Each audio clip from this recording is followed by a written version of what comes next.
It's Fernando Ruiz Art. It's Retro Review Day again here on the channel, and we've got a good one today. Today we're going to be looking at the Incredible Hulk. Specifically, we're going to look at the Incredible Hulk #1 from 1962, the first appearance of the Grayskin Goliath, who is not quite so green skin, as we'll see. Before we dig in, though, let's I want to remind you guys that I'm doing my 800 subscriber giveaway. We're closing in at 800 subscribers as of this recording. I think I'm about 15 away.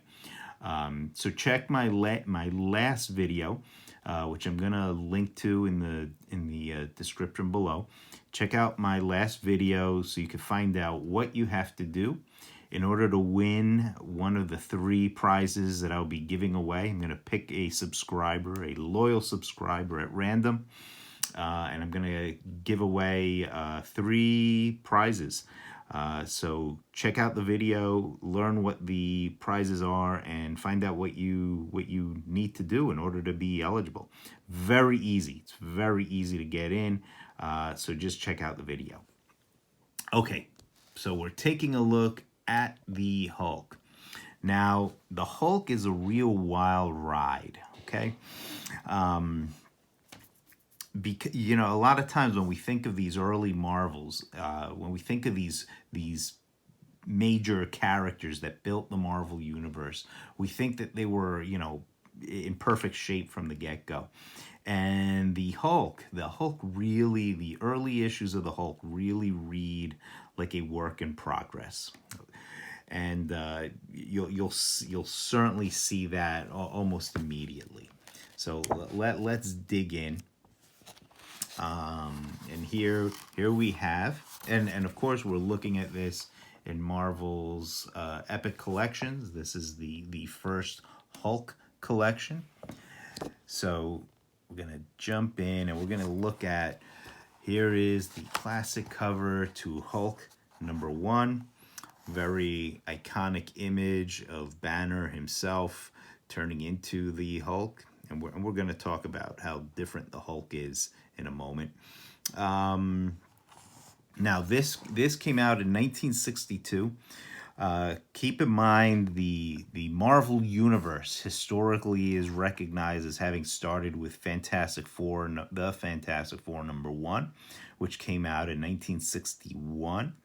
So by this point, that title's been cooking for a while. This is 1962.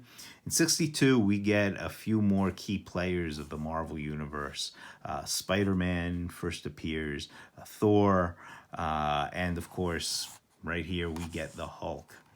One of the interesting things, and this was kind of unusual for the Silver Age, this is the Hulk's first appearance, and he's being introduced in the first issue of his own magazine. Normally, a lot of times, very often in the Silver Age, and certainly in the Golden Age, characters appear in anthology comics first. They'll appear in something, you know, like adventure comics, action comics, detective comics. In Marvel, Iron Man first appeared in Tales of Suspense. Ant-Man first appeared in Tales to Astonish. Spider-Man first appeared in Amazing Fantasy. The Hulk, though, they jumped right in to his own series. So he first appears in Hulk #1. Now, the interesting thing in this, with his first series, the series lasts 6 issues, and then it's canceled. It's the first canceled book of the official Marvel universe. The Hulk, of course, would continue as a feature in Tales to Astonish. He would share that book initially with Ant-Man, Giant Man, and then Submariner, and eventually he would take over the book altogether. And so, if you look up the early Hulk in the price guides, you'll see it goes from Hulk 1 through 6, and then there's a big gap because he just takes over the numbering of Tales to Astonish. Okay, a couple interesting things on this cover, and we're going to talk more about the Hulk in a moment. But Banner, you see he is blonde here, and he's wearing brown pants, the famous purple pants that he would wear, and thusly the Hulk would wear as well. Those don't be we see those for the first time in issue 2, but they don't become a regular thing for a little while yet. Okay, so let's dig into the actual issue. There is the big splash, the big opening splash, and we see the Hulk. And yes, the Hulk is gray. He is famously gray for this one issue. With issue 2, he does become green. No explanation is given within the book. He's just gray in this issue and green the next. They don't acknowledge it. And he's wearing Banner's orange shirt and Banner's blue pants. Orange and blue, complementary colors, always a nice combo, and looks good against the Hulk's gray skin. An interesting thing about the coloring choice. Stan Goldberg, who some of you Archie fans may know as an Archie artist. He drew Archie for about 40, 50 years. Stan got his start in the Marvel bullpen as a colorist slash art director, and he told me he was there, and he was part of the decision that was made to change the Hulk's coloring from gray to green, which he said that the gray was just too hard to mix consistently. And Marvel historians will confirm that for me.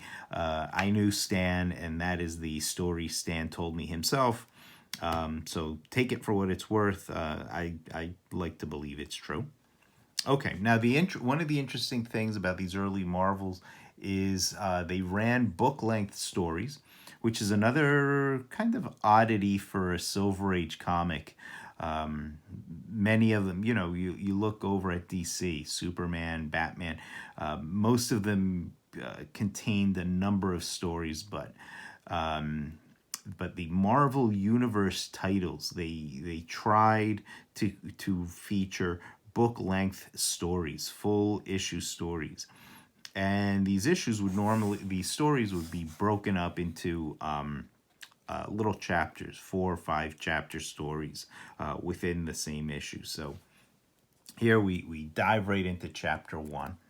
And notice too, the Hulk is not that large. This is not the Hulk that the madder he gets, the stronger he gets. The Hulk, as we'll see, he isn't that large. He isn't that strong. Really, one of the thing that makes him most monstrous, aside from just being gray and kind of big, is it's just his bad attitude, and we'll see that. Notice in the credits Stan Lee, Jack Kirby. It looks to be all Kirby, but I'll leave it to experts who may know more if there were any other hands involved in this. A lot of times these guys got art assists from guys who just weren't credited. If somebody else other than Kirby worked on this, I don't know. Okay, so we dive right into the origin of the Hulk. There is the famous Gamma Bomb at the Gamma base, and there we get to see there is Bruce Banner, Dr. Bruce Banner, and this shady guy in red, that is Banner's assistant Igor, who will turn out to be a dirty commie spy, and really one of the reasons why Banner becomes the Hulk. So they're testing the Gamma Bomb, And we meet also General Thunderbolt Ross, who just hates Banner. He hates Banner from the get-go. We also meet Ross's daughter, Betty, the famous Betty Ross. And she just loves Bruce. She's in love with Bruce, which may be one of the things that makes the General hate Bruce. But and Bruce is kind of this cold fish. He's kind of this nebbishy, cold fish kind of a guy.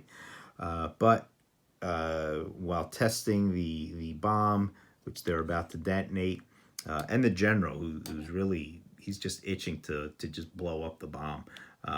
He's riding Banner's back. He's breathing down his neck to get him to detonate the bomb. But here we have a kid rides out onto the test site. So Banner insists he's got to go and save him, but his assistant Igor isn't going to turn off the bomb the way Banner asked him to. Igor wants to blow up Banner. So Banner rides out to the test site. He goes. He sees who will become his best friend, young Rick Jones. And Rick Jones is an interesting character, as we'll see. He's about 16 here. I think they do in an upcoming issue nail down his age as 16. And basically, he's a high school dropout. He lives by himself. He does have an aunt who lives nearby, but he lives by himself in a little shack in the desert. And he's basically out here. He rides his jalopy out into this test site on a dare. So Banner grabs him, and we see Banner throws him into a ditch just as the bomb goes off, and Banner is just hit with radiation. He's just soaking in those gamma rays. Because, Igor just blew him up. Okay, so Banner and Rick, they're shut away. They're kept in observation, and it's nighttime now, and that's key. And Banner turns into the Hulk. This is the first time this is his first transformation, and now the transformation is happening because it's nighttime. Because it's night. It's not the stress. It's not any anxiety. It's not when he becomes angry. It's the plain old moonlight. So the Hulk at this point, he's really a combination of Dr. Jekyll, Mr. Hyde, and the werewolf mythology. So Banner is the Hulk, and this is also not the Hulk smash Hulk. Okay, he's really a large guy, a large gray guy who's really strong, not cosmically strong the way the Hulk would eventually get, but really strong and really tough. In fact, he does get shot at some point, and the bullet does do damage, although he's able to take it, but it does do damage to him. So now that he's the Hulk, he's on a rampage, or at least he's just smashing his way around. He comes across Igor, who is searching Banner's stuff, and he fights Igor. There's an interesting scene. I love this moment here where the Hulk is fighting Igor, and he smashes Igor's gun, and Igor says, "No, it's impossible. You aren't human." And Banner picks up Igor and he says, "Human? Why should I want to be human?" And that really sums up the Hulk's attitude in this story beautifully. That's a very key scene. So the Hulk just trashes Igor. And we also catch that the Hulk, who sees a picture of Banner, I guess I guess Bruce Banner just kept pictures of himself around his lab. That's okay. Yeah, he's a quirky scientist. But the Hulk sees a picture of Banner, and he just has this utter hatred of him. He regards Banner as a totally separate person, and it's a person that he hates. Banner disgusts him. He's weak. The Hulk just can't stand him, and he has no memory. He has no memory of who he was, of nothing. He's just angry and wants to get away from everybody, and has no affection for anybody, including Rick, whom he throws around. But now, as the sun rises, that's it. The Hulk only works at night, and he reverts back to Banner. Interesting enough, the army shows up, and Banner, I should point out again, at one point the Hulk did get shot, but again it didn't really do anything to him. But Banner carries the wound. Banner has been hurt. Repeatedly in these early stories, the army and old Thunderbolt Ross, they keep catching Banner and Rick Jones acting really, really suspiciously, and they suspect there's a connection with the Hulk, but they never do the full math. Okay, and now, interesting also, the army arrests Igor, and somehow, we never learn exactly how, but somehow they realize he's a spy.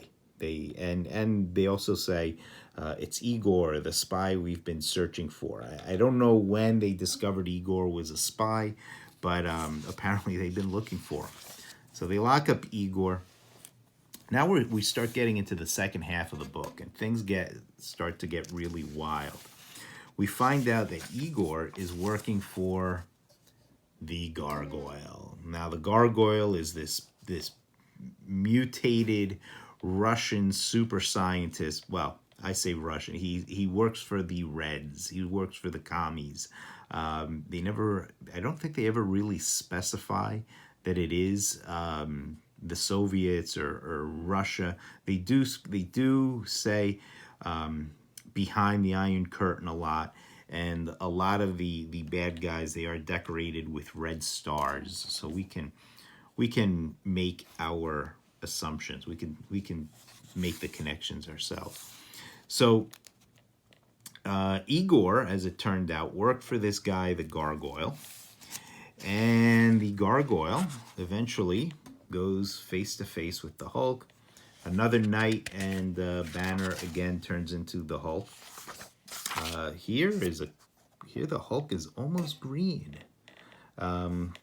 Maybe colored for effect, or maybe miscolored, but we do see him green here, maybe for the first time. So the Gargoyle captures Rick Jones and the Hulk, and the Gargoyle takes him behind the Iron Curtain, takes him to his native land, whatever that may be. And once again, Banner changes back into the Hulk because it's no longer nighttime. Now here's an interesting finale here. Basically, the Gargoyle breaks down and says he wishes he were normal.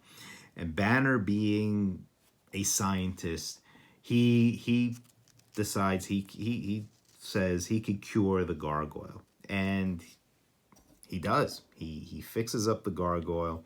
The Gargoyle is he's just a normal bald guy. And interestingly enough, in being cured of his mutation, he loses his intelligence, or his super intelligence, and he also developed a hatred for communism. So well, good for him. Good for the Gargoyle. Unfortunately, unfortunately for him, he decides to go out like a man, with the commies storming his lab. He decides to detonate his lab, and he blows everybody up. Himself, his lab, all of these commie soldiers. Bruce and Rick Jones, they take his escape rocket and they fly back home. And that's how the issue ends. So, as I said when I talked about the X-Men, a lot of ground is covered. There is a lot of story in here. As is typical with many of these Silver Age books, the wrap-up is usually quick. And this was certainly wrapped up fast. I think we probably could have done without a little of the globe hopping. I think if things wrapped up in the U.S. and the Gargoyle and the Hulk had just, battled on U.S. soil, it probably would have been a little more realistic and acceptable. But there is this, the Hulk and Rick Jones are flying around the world a couple of times, which stretches credibility even for a Silver Age story. But it's all still fun. It's I wish comics today were packed with as much story as this is. This is definitely a story with roots in the monster, the B movie, the B monster movies of the 50s, the sci-fi flicks of the time, with the radiation spawned monster fighting the army. That's really my favorite part of the book is the first half where they're fighting, where it's mostly the Hulk, and we get most of the Hulk's personality in that first half, and it's the Hulk fighting the army, which is what you always want to see. The second half, when he's fighting the Gargoyle, that's a bit rushed, but it's still cool, and I think the Gargoyle would have made a great recurring villain. I know in future issues, a son of his who looks just like him does come forward as a villain. I think he reforms though, and later becomes one of the Titanium Men. But yeah, I may be misremembering. So a great fun issue, a great fun introduction to the Hulk. We will see the more classically green Hulk in issue 2, but this was a fun issue. Yeah, a kind of a rushed pacing, but still overall an issue that was a lot of fun. The art, solid Kirby, not polished Kirby, not the Kirby of the later Fantastic Four, but you could still see the greatness there, and the Hulk looks great. He looks like a lot of fun. Amazing, fun, great visually designed character. So overall, I give this issue a solid 4. I think it's there's a lot of potential here, and it shows, So a solid 4, a lot of fun. We will continue with the Hulk, and we will get back to the X-Men too, especially since we've got X-Men number 3 up next to look at. So we will be getting back to the X-Men. But I hope you enjoyed this retro review. Let me know any other books, any other things you want me to retro review, and I'd be happy to consider them. And I will be hopping around. I won't just be glued to early Marvel. I will be hopping around to other eras as some have asked me to. So that's it for me. I hope you dug this. If you did, please click like, please subscribe, please share, and please come back. So I'll see you next time, everybody. Thanks a lot. Bye-bye.